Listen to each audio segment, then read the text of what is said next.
Yo, what is up? What is up, everybody? It's working. Yes. What is up, everybody on the internet? This is John from the YouTubes. It's been a little bit of time. I haven't forgot about my personal channel. I've just been really, really fucking busy, doing stuff. So let me catch you up. I can't remember the last time you know what? It doesn't even matter. It's Sunday. I'm down here in Palo Alto, Menlo Park, Sunnyvale.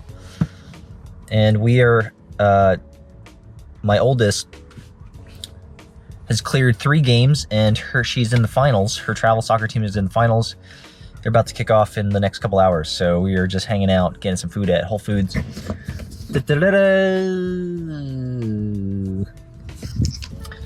As we typically do, and she's watching anime, which I think is fantastic, and I am doing work. In fact, I am recruiting.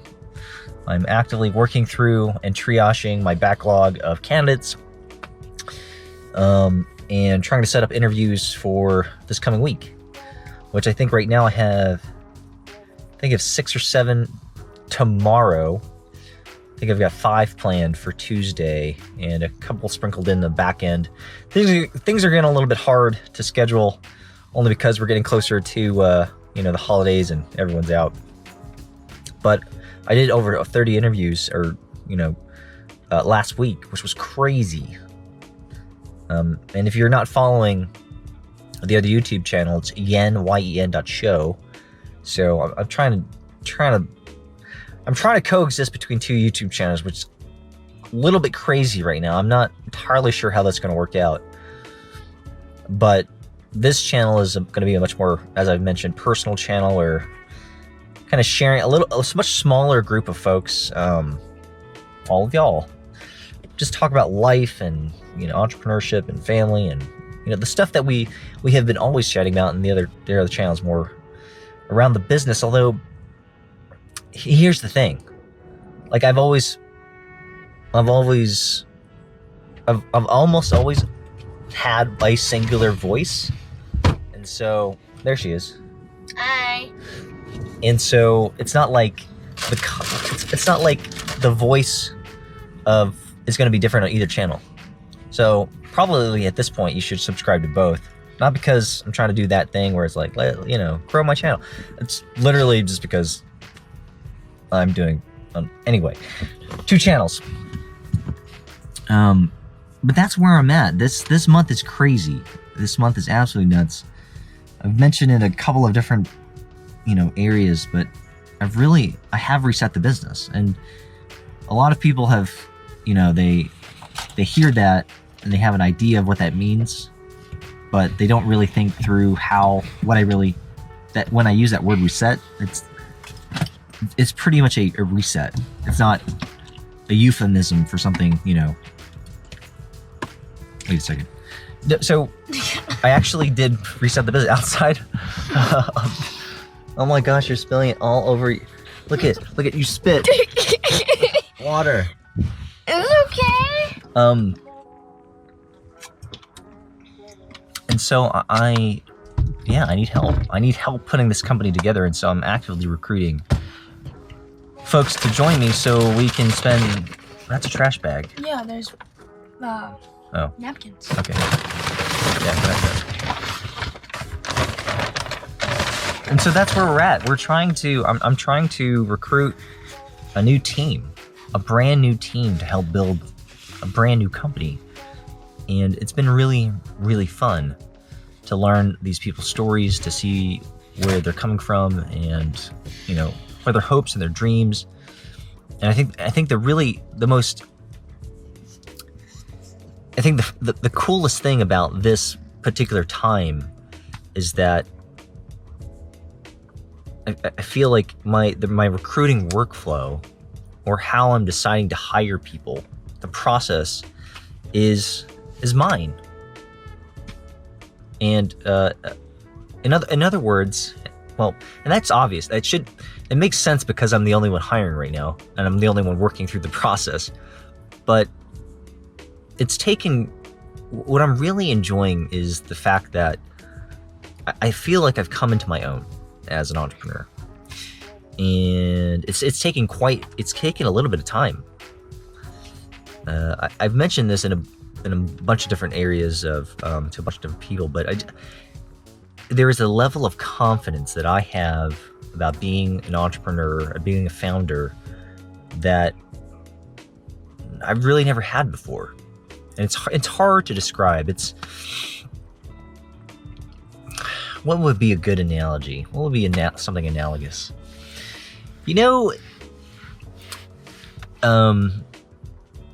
So I learned to swim when I was very, very young. My parents every summer would take me to the exact same pool.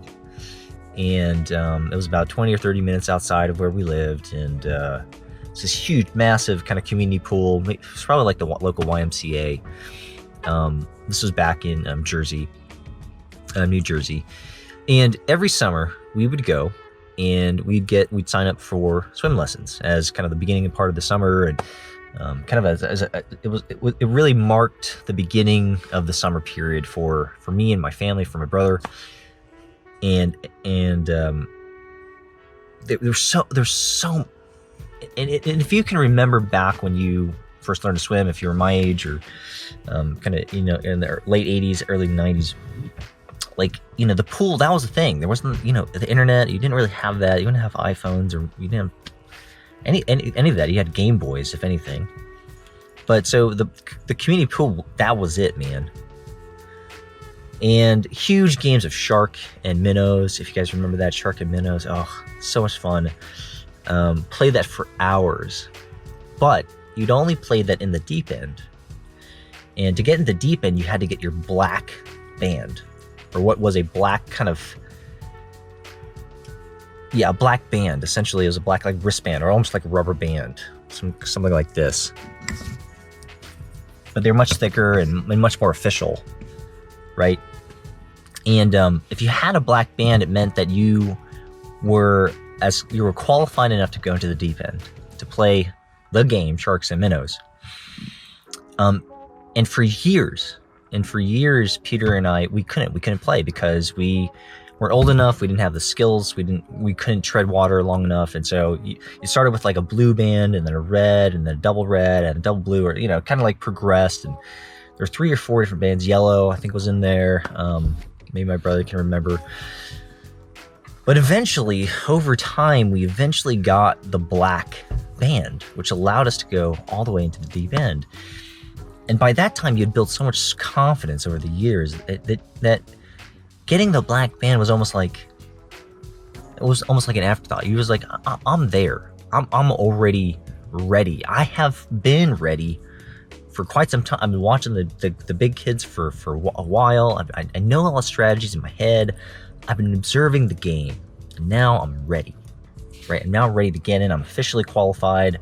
I've done the test. Been able to go back and forth and both sides of the pool and same time, and pass the test. I will not drown.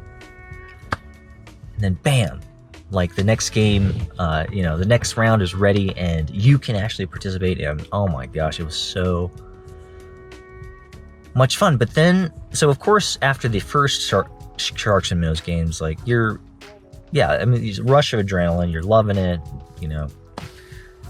But then subsequent games, it's just as fun, but now you're in a very different place. You're a veteran. You're an experienced player, and you now know, you know the game really well. You know the nuances. You know a variety of different strategies of how to get to one side to the other, and that's what Sharks and Minnows is. I'm sorry I didn't explain that.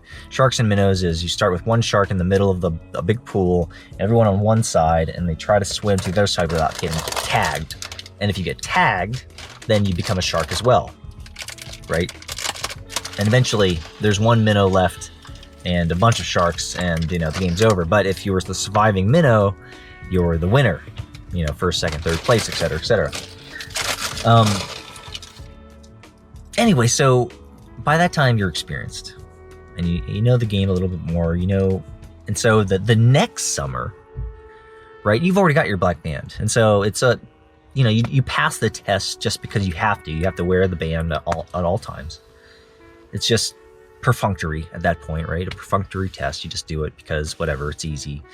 And then you're the first person, right, in the pool, in the deep end, calling out sharks and minnows.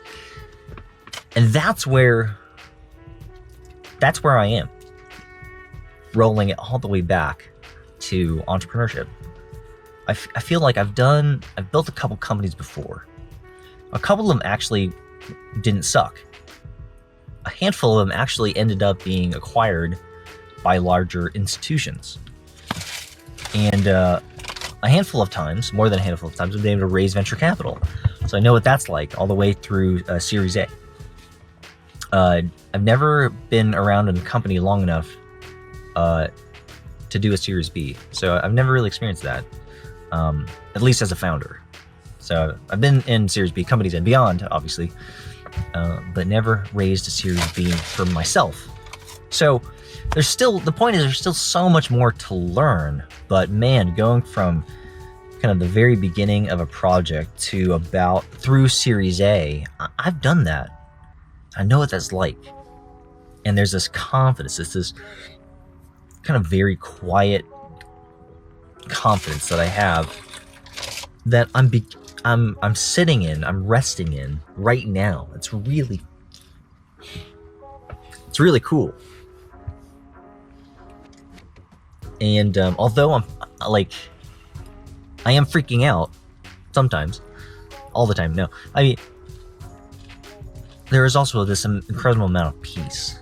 And I don't think you can acquire that any way else than just practicing and doing the entrepreneur startup thing, if that's your thing.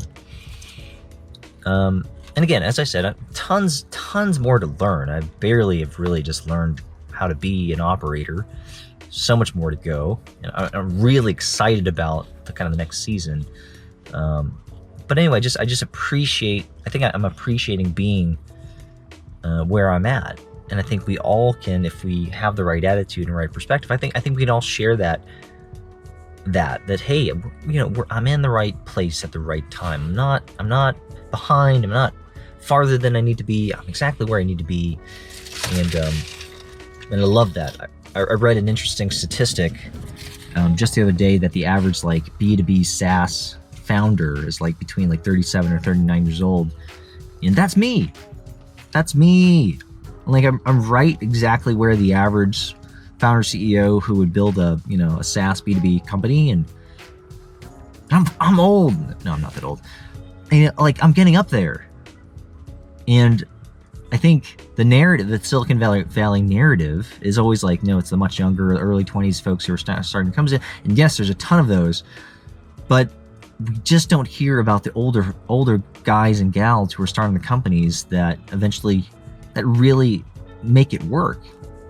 And I was sharing this with another gentleman the other day, and they were like, "Why do you think that is?" And I was like, I don't know, but I do know that the complexity and the sophistication required to really get a B2B SaaS company to work well requires a lot of experience. And it requires a lot of experience, requires a lot of know-how, sophistication, and of course, timing and luck and all of those other things. But man, that's a hard business to roll if you've never built a company at all. And it's not something I have an incredible amount of experience in doing. So I don't feel fully equipped to do even my job, but I'm not sure if I've ever felt fully equipped to do any of my jobs. So I think that's about par for course. Anyway, just Sunday afternoon rambling. I'm just gonna upload this video. I don't even know what I've talked about, but I miss hanging out with all y'all on the internets. Hope y'all are having a great weekend and kicking ass, man. 2019 is almost done. 2020 is almost here. I'm not going to do the yearly retrospective yet because that's coming up. But man, just thinking about what has happened in 2019, I mean, it's crazy, right? 2019 was nuts. Oh, nuts. So what a year. What an absolute year.